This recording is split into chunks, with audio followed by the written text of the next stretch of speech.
جی line پر ہماری بڑی خوش بختی ہے، مفتی اعظم پاکستان مفتی منیب الرحمان صاحب موجود ہیں۔ السلام علیکم سر۔ وعلیکم السلام ورحمۃ اللہ۔ سر صحت کیسی ہے آپ کی؟ جی اللہ کا شکر الحمدللہ ہے، آپ اللہ کی احسان ہے۔ خدمات بہت ہیں ماشاءاللہ، قیام امن کے حوالے سے، دہشت گردی کے خلاف اور اتحاد بین المسلمین کے آپ قائل ہیں اور بہت زیادہ کام کرتے ہیں۔ متحدہ مدارس کا کام ہو یا تنظیم المدارس کا ہو، اہل سنت کے معمولات ہوں یا کوئی بھی ایشو ہو، یہ بتائیے کہ مولا علی پر آپ کیا روشنی ڈالیں گے، حضرت علی رضی اللہ تعالیٰ عنہ کی ذات پر؟ اور دوسرا یہ فرمائیے کہ جو آپ کے یوم کے اوپر ہمیں امن، پیار، محبت برقرار رکھنا چاہیے، ہمیں ایز اے علماء کرام کیا رول پلے ادا کرنا چاہیے اور ریاستی اداروں کو کیا کرنا چاہیے؟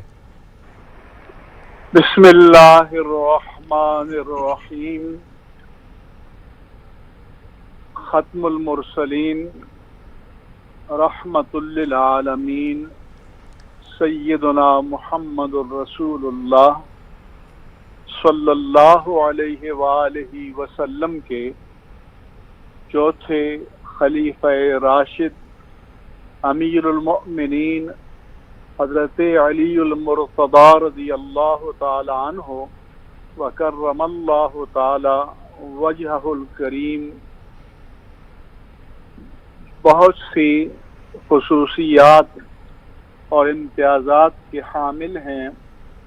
اور سب سے بڑی خصوصیت یہ ہے کہ آپ پروردہ رسالت مآب صلی اللہ علیہ وآلہ وسلم ہیں کہ آپ نے رسالت کے کاشانہ اقدس میں تاجدار کائنات کی تربیت میں نشو و نما پائی، اور اس کے ساتھ ساتھ یہ کہ آپ اللہ کے پیارے رسول صلی اللہ علیہ وآلہ وسلم کی سب سے پیاری صاحبزادی سیدہ فاطمۃ الزہرا کے شوہر ہیں، سبحان اللہ۔ اور آپ کے ذریعے اور سیدہ فاطمۃ الزہرا رضی اللہ عنہا کے ذریعے نسل نبوت جاری و ساری رہی۔ سبحان اللہ۔ حضرت امیر المؤمنین علی المرتضی رضی اللہ تعالی عنہ نسبی اعتبار سے نجیب الطرفین ہاشمی تھے۔ سبحان اللہ۔ آپ کی والدہ ماجدہ حضرت فاطمہ بنت اسد رضی اللہ تعالی عنہا کا وصال ہوا تو اللہ کے پیارے رسول صلی اللہ علیہ وآلہ وسلم ان کی قبر میں اترے اور اپنے بدن اطہر کے لمس سے ان کی قبر کو متبرک فرمایا اور یہ دعا فرمائی کہ اللہم اغفر لفاطمۃ بنت اسد وسع مدخلہا وبرد مدجاہا بحقی و بحق الانبیاء الذین من قبلی۔ اے اللہ جل جلالک، میرے وسیلے سے اور مجھ سے پہلے آنے والے تمام انبیاء کرام کے وسیلے سے فاطمہ بنت اسد کی مغفرت فرما، ان کی قبر کو کشادہ فرما اور ان کی آرام گاہ میں ان کے لیے ٹھنڈک عطا فرما۔ ماشاءاللہ۔ آپ کو اللہ تبارک و تعالی نے علم کی بے پایاں دولت سے نوازا تھا اور آپ سے علم کے بڑے جواہر پارے امت کی طرف منتقل ہوئے۔ یہ آپ ہی ہیں کہ جنہوں نے امت کو تعلیم دی تھی کہ تقدیر کے مسئلے میں زیادہ غور و خوض نہ کرو۔ آپ سے پوچھا گیا تو آپ نے فرمایا تقدیر کے بارے میں کہ بحر عمیق فلا تلج ہو، یہ نہایت گہرا سمندر ہے، اس میں غوطہ لگانے کی کوشش نہ کرو، ڈوب جاؤ گے۔ طریق مظلم فلا تسلک ہو، یہ تاریک راستہ ہے، اس میں گھسنے کی کوشش نہ کرو، بھٹک جاؤ گے، بہک جاؤ گے۔ سر من اسرار اللہ فلا تکلف ہو، یہ اللہ کے رازوں میں سے ایک راز ہے، تو جب اللہ نے آپ کو اس کی حقیقتوں کو جاننے کا مکلف نہیں بنایا تو آپ خود اپنے آپ کو اس کا مکلف نہ بناؤ۔ اگر ہم شعار امیر المؤمنین علی المرتضی رضی اللہ تعالی عنہ کو آج کے دور پر نافذ کر کے اور اسے اپنے لیے نمونہ عمل بنانا چاہتے ہیں، جی تو آپ کے عہد مبارک میں جو بڑا فتنہ پیدا ہوا وہ فتنہ خوارج کا تھا، کہ جو گناہ کبیرہ کے ارتکاب کی بنیاد پر بھی اکابر امت کی تکفیر کرتے تھے، جو اس عہد کے انارکسٹ تھے، جو اس عہد کے انتہا پسند تھے، اور اس کے بعد سے لے کر آج تک جو ہم مختلف عنوانات سے یہ انتہا پسندی اور یہ شدت دیکھ رہے ہیں، اس کا بیج انہی کے دور میں بویا گیا، اور آپ نے بغیر کسی مصلحت کے ان سے مقابلہ کیا۔ سب سے پہلے تو شریعت کی حجت کو تمام کرنے کے لیے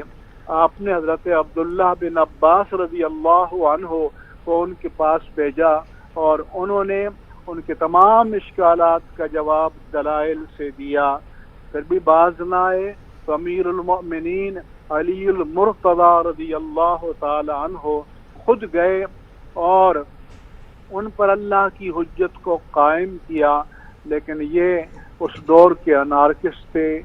اس دور کے انتہا پسند تھے، اور اپنے باطل نظریات پر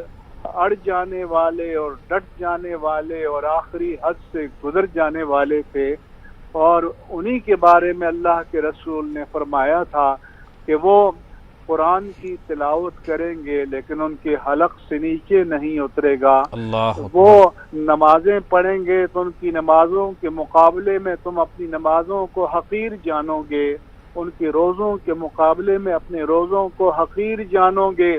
یعنی ان کا ظاہر ایسا ہوگا کہ لوگ دیکھ کر متاثر ہو جائیں گے، لیکن ان کی حقیقت یہ جی ہوگی کہ حدثاء الاسنان وہ لونڈے لپاڑے ہوں گے،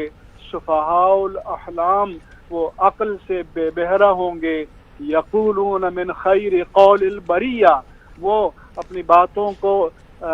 تاجدار کائنات کی طرف منسوب کریں گے، یہ اللہ کے رسول نے فرمایا تھا، لیکن یمرقون من الاسلام کما یمرق السهم من الرمیہ،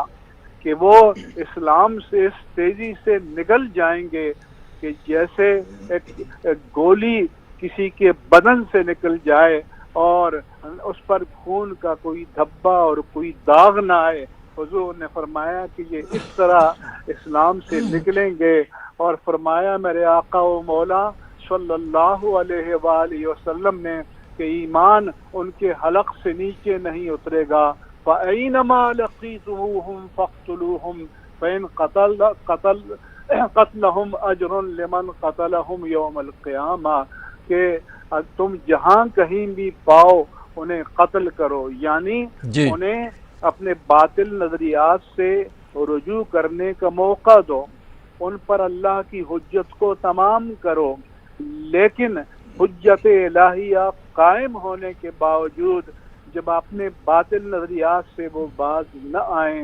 تو پھر ان سے ٹکراؤ ہوگا اور آخری حد تک ہوگا۔ جی اللہ تبارک و تعالیٰ نے قرآن مجید میں فرمایا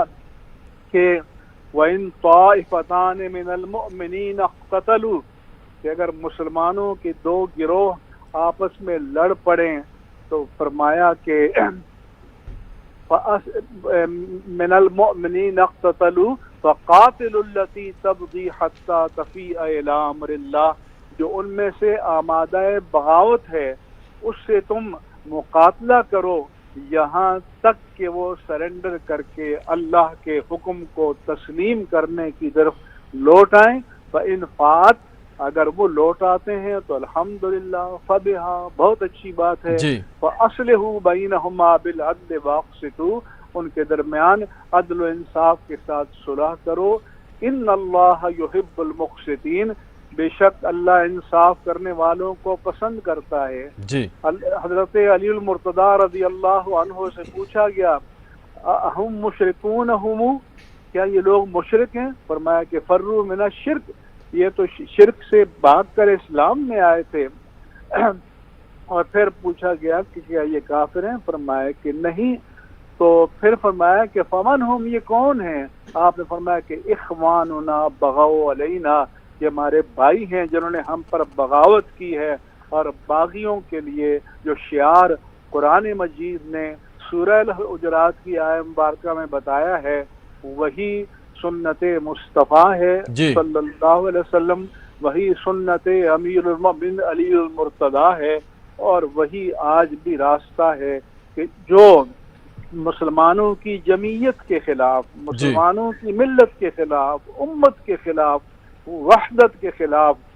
آمادہ بغاوت ہوں، تو پہلے ان کے ساتھ مکالمہ کرو،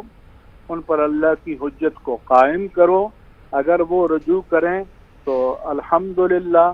ماضی کی باتوں وجوہ پر ان سے انتقام نہ لو، لیکن اگر نہ کریں تو باطل پر کمپرومائز نہیں ہو سکتا۔ جی باطل دوئی پسند ہے،